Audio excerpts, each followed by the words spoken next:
رمضان کے بعد سب سے زیادہ فضیلت عاشورہ کے روزے کی ہے، 10 محرم کا روزہ، کہ آپ صلی اللہ علیہ وسلم نے ارشاد فرمایا کہ عاشورہ کے دن اپنے اہل و عیال پر دسترخوان کو وسعت دو، اس سے رزق میں برکت ہوتی ہے۔ قعدہ، ذی الحجہ، محرم اور رجب، یہ 4 مہینے جو ہیں اسلام میں اشہر حرم کہلاتے ہیں۔ محرم کے حوالے سے ایک بات کر لوں، یہ 10 محرم کا روزہ، رسول اللہ صلی اللہ علیہ وسلم نے ارشاد فرمایا کہ عاشورہ کا روزہ مجھے اللہ کی رحمت سے امید ہے کہ 1 سال کے گناہوں کا کفارہ ہے، تو بڑی فضیلت ہے۔ رمضان کے بعد سب سے زیادہ فضیلت عاشورہ کے روزے کی ہے، 10 محرم کا روزہ۔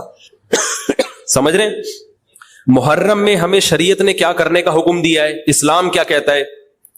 پہلی بات، اسلام یہ کہتا ہے کہ محرم میں روزے رکھنا دوسرے مہینوں کی نسبت زیادہ ثواب ہے۔ رمضان کے بعد تو زیادہ سے زیادہ روزے رکھیں، اور اسپیشلی 10 محرم کا روزہ 1 سال کے گناہوں کا کفارہ ہے، یہ اور زیادہ ثواب ہے۔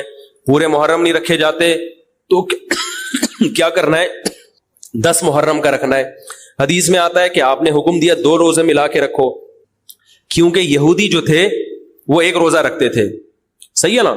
تو یہودیوں سے مشابہت سے بچنے کے لیے ہمیں حکم دیا کہ اس کے ساتھ ایک اور روزہ ملائیں۔ تو علماء یہ کہتے ہیں کہ آج کل یہودی 10 محرم کا روزہ نہیں رکھتے، تو اب مشابہت ختم ہو گئی ہے۔ تو اگر کوئی 9، 10 یا 10، 11 کا رکھ لے تو اچھی بات ہے، نہیں تو صرف 10 محرم کا بھی رکھ لے تو بھی انشاءاللہ پورا ثواب ملے گا، کیونکہ اب اس میں مشابہت رہی نہیں ہے۔ سمجھ رہے ہیں کہ نہیں سمجھ رہے؟ یہ کرنے کا کام ہے۔ دوسرا کام، محرم میں گناہ دوسرے مہینوں کی نسبت زیادہ، اس کی قباحت زیادہ بڑھ جاتی ہے، کیونکہ 4 مہینے محترم ہیں، شوال، ذی قعدہ، ذی الحجہ، محرم اور رجب، یہ 4 مہینے جو ہیں اسلام میں اشہر حرم کہلاتے ہیں۔ قرآن کہہ رہے فلا تظلموا فیہن انفسکم، ان میں اپنی جانوں پہ ظلم مت کرو۔ یہ ماتم کرنا بھی تو ظلم ہے نا اپنی جان پہ، تو اللہ نے فرمایا ان 4 مہینوں میں اپنی جان پہ ظلم مت کرو، کسی بھی طرح سے ظلم ہو، جسمانی ظلم ہو، روحانی ظلم ہو۔ جسمانی ظلم ماتم کر کے بھی ہو سکتا ہے، اور انگاروں پہ چل کے بھی ہو سکتا ہے، اپنے آپ کو پیٹ کے بھی ہو سکتا ہے۔ روحانی ظلم کیا ہے؟ گناہ کر کا، تو نہ گناہ کرنے کی اجازت، نہ کسی اور طرح سے۔ عام مہینوں میں بھی ظلم کی اجازت نہیں ہے، نہ اپنے اوپر اور نہ کسی اور پر، تو ان 4 مہینوں میں ظلم کی نوعیت بڑھ جاتی ہے۔ سمجھ رہے ہیں؟ یہ ایک محرم کی فضیلت ہے اسلام میں۔ اور تیسری فضیلت جو محرم کی، جو بعض روایات سے ثابت ہے، یعنی جو فضیلت تو نہیں کہیں گے اس کو، جو محرم میں کرنے کا کام ہے، وہ بعض حدیث میں آتا ہے کہ آپ صلی اللہ علیہ وسلم نے ارشاد فرمایا کہ عاشورہ کے دن اپنے اہل و عیال پر دسترخوان کو وسعت دو، اس سے رزق میں برکت ہوتی ہے۔ لیکن یہ جو حدیث ہے یہ ضعیف ہے، سند کے لحاظ سے پاورفل اور مضبوط نہیں ہے۔ بعض علماء نے کہا کہ اس کثرت طرق کی وجہ سے حسن کے درجے کو پہنچ گئی ہے۔ ہمارے ہی بعض اکابر علماء کی رائے ہے، علماء جو بر صغیر کے علماء، بڑے بڑے علماء ہیں، میں نام نہیں ذکر کرتا لیکن بہت بڑی اپر لیول کے علماء ہیں، ان کی رائے یہ ہے کہ یہ ضعیف، اتنی ضعیف نہیں ہے کہ بالکل ہی مسترد کر دی جائے، ٹھیک ہے نا، اور تعدد طرق کی وجہ سے درجہ حسن کو پہنچ گئی ہے۔ علامہ ابن تیمیہ رحمہ اللہ تعالی، جن کو سعودی عرب میں بہت فالو کیا جاتا ہے، ان کی رائے اور سلفی علماء کی رائے، جو سعودی عرب کے العثیمین، بن باز وغیرہ تھے، ان کی رائے یہ کہ یہ حدیث بالکل صحیح نہیں ہے، اور اس کی کوئی حیثیت نہیں ہے کہ دسترخوان کو وسیع کیا جائے اور عاشورہ کے دن کھانا کھلایا جائے۔ سمجھ رہے کہ نہیں سمجھ رہے؟ لیکن جو دوسری طرف معتدل علماء، معتدل سے مراد میں ان کو برا نہیں کہہ رہا، لیکن وہ انہوں نے حدیث کی جو اگر آپ سندوں کی تحقیق کریں گے تو اس کو بالکل من گھڑت قرار دینا درست نہیں ہے۔ اگر سندوں کی تحقیق کریں گے تو ایسا معلوم ہوتا ہے کہ علامہ ابن تیمیہ رحمہ اللہ تعالی، جو ہمارے لیے قابل احترام ہے، انہوں نے اس حدیث کو رد کرنے میں تھوڑا مبالغہ سے کام لیا، غلو کیا ہے۔ ایسا نہیں ہے کہ بالکل ہی اس کی کوئی ویلیو نہیں ہے، تو ضعیف روایتیں ہیں لیکن کثرت طرق کی وجہ سے درجہ حسن کو پہنچ گئی ہے۔ سمجھ رہے کہ نہیں سمجھ رہے؟ اس وجہ سے بعض علماء کی رائے، بلکہ جمہور کی رائے یہی ہے کہ محرم میں اگر کوئی اپنے بچوں کو جمع کر کے اچھا کھانا کھلا دیتا ہے 10 محرم کو، اور یہ حلیم شاید یہیں سے نکلا ہے، میں شاید یہیں سے نکلا ہے کہ یوں تو وہ اچھا کھانا ہو جائے گا، تو وہ کہتے ہیں کوئی حرج نہیں ہے۔ لیکن ایک بات جو دوسرے علماء کہتے ہیں جو میری بھی سمجھ میں آتا ہے، بلکہ میں نے پہلے کہیں پڑھا تو نہیں، میرا دماغ اس طرف گیا، لیکن اس کی تائید میں علماء کے فتاوی مل گئے. دیکھو اگر کوئی حدیث ضعیف ہو یا حسن ہو تو صرف حسن ہونا کافی نہیں ہے، یہ دیکھا جائے گا کہ یہ دوسری صحیح حدیثوں سے ٹکرا تو نہیں رہی ہے. یہ بھی ایک فقہ کا اصول ہے کہ اگر ایک کمزور چیز ہے لیکن وہ طاقتور دلیل سے ٹکرا رہی ہے تو پھر اس کمزور چیز کو بالکل رد کیا جائے گا. تو عاشورہ کے دن روزہ رکھنے کا حکم ہے، یہ بالکل بخاری مسلم کی صحیح حدیث سے ثابت ہے. اور جو کھانا کھلانے والی روایت ہے وہ اس ٹکر کی نہیں، اس کو تو ابن تیمیہ جیسے محقق نے بالکل ہی کالعدم قرار دے دیا، بعض عرب علماء نے بھی بالکل کالعدم قرار دے دیا، اگرچہ ہماری رائے ہے کہ بالکل کالعدم نہیں ہے، لیکن بہرحال اس میں محدثین کا بڑا اختلاف ہوا ہے. جبکہ روزہ رکھنے والی جو روایات ہیں وہ بالکل بے غبار ہیں، ان کو سب صحیح مانتے ہیں. تو کھانا کھلانا اور روزہ جمع بولو بھائی نہیں ہو سکتا، اس لیے کہ اگر وہ روزے کا دن ہے تو کھانے کا دن نہیں ہے، کھانے کا دن ہے تو روزے کا نہیں. ابن تیمیہ رحمہ اللہ تعالیٰ کی رائے یہ ہے کہ بعض لوگوں نے شیعہ کی مخالفت میں غلو کیا ہے. شیعہ نے اس دن کو چونکہ منحوس بنا دیا 10 محرم کو، تو انہوں نے مخالفت میں اس دن کو ایک سیلیبریٹ کرنے کے لیے نا کھانا کھلانے کا حکم دے دیا کہ ہم منحوس نہیں سمجھتے بلکہ اس کا کیا کریں گے اپوزٹ، کہ کھاؤ اور کھلاؤ. تو انہوں نے کہا یہ بھی غلو ہوا ہے دوسری طرف. بھائی منحوس نہیں ہے، مبارک ہے ہماری نظر میں، لیکن اتنا مبارک کہ اس میں کھانا کھلانا اور یعنی عید والا عنصر کھانا کھلانا تو عید کے دن ہوتا ہے نا، تو عید نہیں ہے بہرحال. تو یہ بھی بڑی جاندار بات، اگرچہ یہ عقلی دلیل ہے مگر یہ ایسی نہیں ہے کہ بالکل اس کو کالعدم قرار دے دیا جائے. تو اب علماء نے دونوں حدیثوں کو تطبیق کی کوشش کی علماء نے کہ بھئی کھانا بھی کھلاؤ اور روزہ بھی رکھو، افطاری میں کھلا دو، سحری اور افطاری میں. تو بات یہ ہے کہ افطاری میں اگر آپ کھلائیں گے تو وہ 11 محرم شروع ہو چکی ہوگی، وہ 10 محرم بولو بھائی نہیں رہے گی. دوسرا سحری میں جو کھلانے کا مسئلہ ہے نا، سحری میں تو سحری میں جب ہم کوئی کہتے ہیں نا فلاں دن یہ کام کرنا ہے فلاں دن، تو اس سے لغت میں جو ذہن میں متبادر ہوتا ہے نا وہ دن کا وقت ہے، وہ 3:30 پونے 4 کا وقت نہیں ہوتا. یہی وجہ ہے کہ جو لوگ اس حدیث پر عمل کرتے ہیں عاشورہ والی، وہ دن میں کھانا کھلاتے ہیں، دوپہر کے ٹائم لنچ کرتے ہیں. وہ افطاری میں تو ویسے ہی دسترخوان وسیع ہوتا ہے بھوک کی وجہ سے. ارے بابا وہ تو ویسے ہی بچوں کو جب روزہ رکھا ہوا ہے تو اچھا کھلاؤ، سحری اچھی کراؤ، اور افطاری وہ تو ویسے ہی بھوک کی وجہ سے رمضان میں دیکھو نا کیسے کھلے دسترخوان ہوتے ہیں.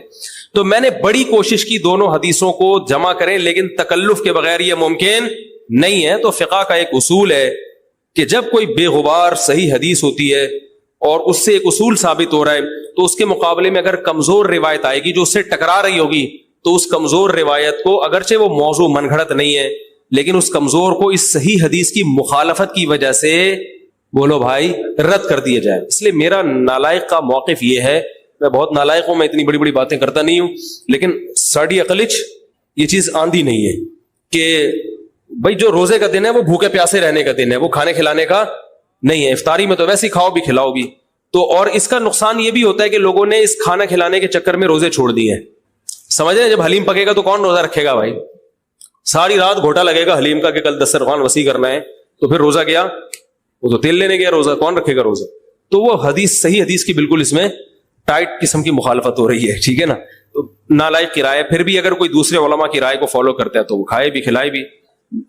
میں کہتا ہوں جو مضبوط چیز ہے اس کو لینا چاہیے، جو کمزور چیز ہے اس کو چھوڑ دینا چاہیے. ہمارے حضرت مفتی رشید احمد صاحب رحمہ اللہ ایک بات کہتے تھے کہ جہاں کھانا کھلانے کی حدیث آئے گی نا وہاں مسلمان اس کو لے ہی لے گا. کھانے پینے کی جہاں بات آئے گی مسلمان کیا کرتا ہے؟ وہ کہتا ہے بس یہ صحیح ہے، یہ بالکل صحیح حدیث ہے. ٹھیک ہے نا؟ وہ کیا کرتا ہے؟ جن علماء کی تحقیق ہے وہ تو تحقیق سے کہہ رہے ہیں، لیکن عام پبلک کی عادت یہ ہوتی ہے کہ فتویٰ بھی اسی کا فالو کریں گے جہاں کھلانے کا تذکرہ. تو اب ہمارے کہتے ہیں جہاں کھانا کھلانے کی بات آئی مسلمان کہتا ہے بس یہ بالکل صحیح بخاری کی طرز پر، یہ بخاری کی شرط پر یہ حدیث. تو بھائی بھوکا رہنا عبادت ہے، بھوکا رہنا سنت ہے. بچوں کو تو ویسے ہی کھلاؤ عاشورہ ہو یا نہیں ہو، اور سحری افطاری کرا دو، اچھی سی روزہ رکھواؤ. اور جو بالکل چھوٹے بچے ہیں وہ تو ویسے ہی کھاتے ہیں. تو اس لیے، اور پھر اس کا نقصان کیا ہو رہا ہے؟ حلیم کے گھوٹے لگ رہے ہیں پوری پوری رات بیٹھ کے، اس کے الگ نقصانات ہیں، سبیلیں لگ رہی ہیں. حضرت حسین رضی اللہ تعالیٰ عنہ تو کربلا میں شدید گرمی میں بھوکے اور پیاسے اپنی جان دیتے ہیں، اور یہاں ہم کیا کر رہے ہیں؟ کھانا کھا رہے ہیں، اب دیگیں پکا رہے ہیں، شربت پی رہے ہیں. تو یہ بات عقل میں آنے والی نہیں ہے. تو عاشورہ کے دن کی مناسبت سے روزہ ہی ہے، وہ روزہ رکھنے کا دن ہے۔ حضرت حسین رضی اللہ تعالی عنہ جو کربلا میں نکلے تو محرم ہونے کی وجہ سے تھوڑی نکلے تھے، تو سیاسی حالات کو درست کرنے کی نیت سے نکلے۔ وہ محرم ہوتا تو بھی جاتے، سفر ہوتا تو بھی جاتے، ربیع الاول ہوتا تو بھی جاتے، رمضان ہوتا تو بھی جاتے۔ اس کا محرم سے کیا تعلق ہے؟ جس چیز کو آپ نے حق پہ سمجھا اس کے لیے آپ نے خروج کیا، اس کے لیے اپنی گردن کٹا دی، غیرت کی شہادت کو ذلت کی زندگی پر ترجیح دی، پورا خاندان کٹوا دیا، مگر غیرت پر سودا نہیں کیا۔ تو اگر یہ سفر میں آپ کو موقع ملتا تو آپ سفر میں نکلتے، ربیع الاول میں موقع ملتا تو ربیع الاول میں نکلتے، رمضان میں ملتا تو رمضان میں نکلتے۔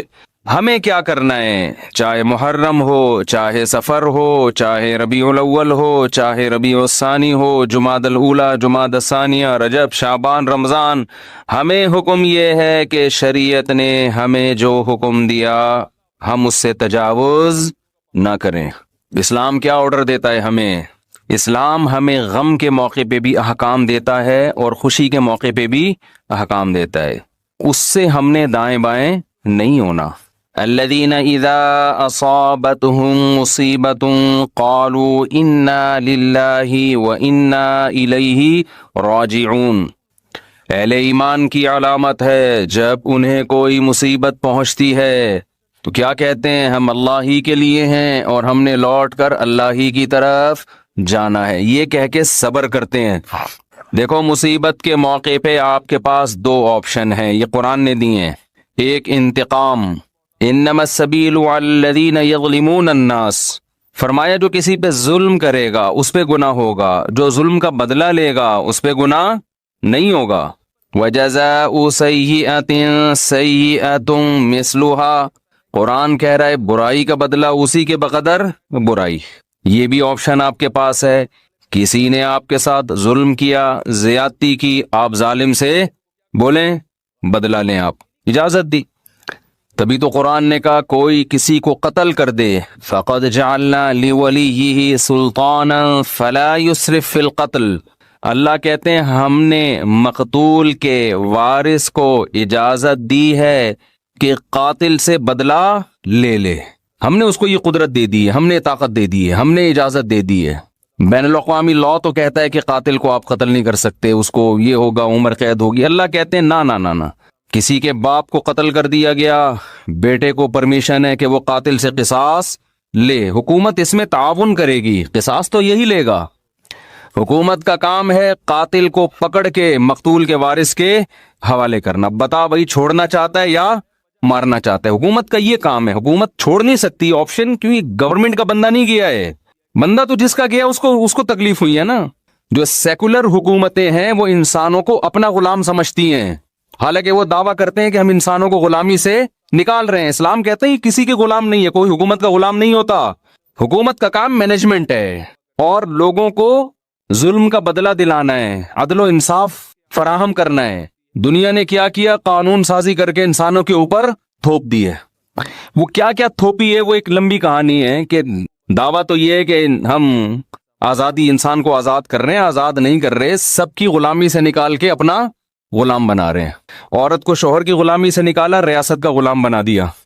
شوہر جو باپ پہ خرچ کرتا، بیوی پہ خرچ کرتا، بولا نہیں باپ بیوی پہ خرچ نہیں کرو، ایک دھیلا بھی تم پہ، ہمیں ٹیکس دو، 40% ہمیں دو اپنی تنخواہ کا، 1 لاکھ کما رہے ہو 40,000 ہمیں دو، ہماری مرضی، پھر ہم تمہارے باپ کو اولڈ ہاؤس میں کتنا دیں اور تمہاری بیوی کو ہم کتنا دیں، یہ ہماری مرضی، ہمارا ہیڈک ہے، تمہارا نہیں ہے۔ یہ اسلام ریلیشن کا قائل ہے، ریلیشن شوہر بیوی کا ریلیشن ہے، شوہر بیوی پہ خرچ کرے گا تاکہ بیوی اس سے محبت کرے، بیٹا باپ پہ خرچ کرے گا تاکہ باپ اپنے بچوں کو شوق سے پالیں گے، یہ بڑھاپے میں ہمارا سہارا ہے۔ آپ نے سارے ریلیشن ختم کر کے لوگوں کو غلام بنا دیا، کس کا؟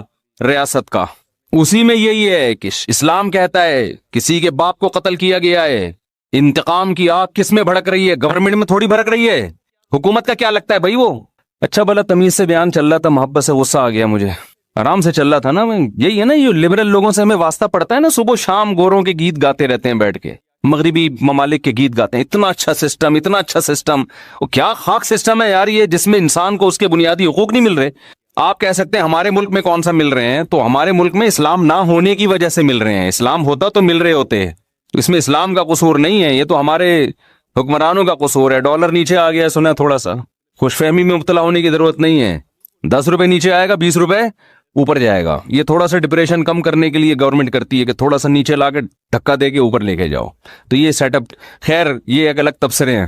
تو اسلام ہے جو آپ کو بنیادی حقوق دیتا ہے. میرے باپ کو اللہ نہ کرے کوئی قتل کر دے, گورنمنٹ کا نقصان نہیں ہے. نقصان کس کا ہے؟ میرا انتقام کی آگ مجھ میں بھڑکتی ہے. اس کا نقصان یہ ہوتا ہے کہ میں قاتل کو تلاش کروں گا, وہ نہ ملے اس کے بھائی کو مار دوں گا, وہ نہ ملے اس کے ماموں کو مار دوں گا, جو ہوتا ہے قبائلی علاقوں میں. اسلام نے اس پہ پابندی لگا دی. نا نا نا نا نا نا. اللہ کہتے ہیں فقط جعلنا لولیہ سلطانا, دیکھو ہم نے تمہارے جذبات کا خیال کیا ہے, ہم نے تمہیں طاقت دی ہے کہ قاتل سے بدلہ لوگے تمہیں گناہ نہیں ملے گا. اب جب ہم نے تمہیں تمہارا حق دے دیا تو اب حد سے تجاوز نہ کرو. کیا مطلب؟ قاتل کے علاوہ کسی اور سے بدلہ لینے کی کوشش نہ کرو. اس نے آپ کا ایک مہمان مارا, آپ نے کہا ہم اس کے 2 مہمان ماریں گے. یہ کام وہ ایک پنجاب والا چلا گیا نا, پنجاب والا چلا گیا وزیرستان میں, وہاں قبائلی لڑائیاں ہو رہی تھیں, تو وہ کہیں باہر اس کو چارپائی پہ سلا دیا انہوں نے. تو اس کو ڈر لگ رہا ہے یار ان کی تو دشمنی اٹھا اٹھا کی رات کو آوازیں آتی, مجھے کو مار بور کے نہ چلا جائے. اس نے دروازہ بجایا, بھائی مجھے اندر سلا. اس نے کہا کیوں, گھبرا کیوں رہا ہے؟ اس نے کہا مجھے ڈر ہے آپ لوگ کی دشمنیوں میں نہ مارا جاؤں. اس نے کہا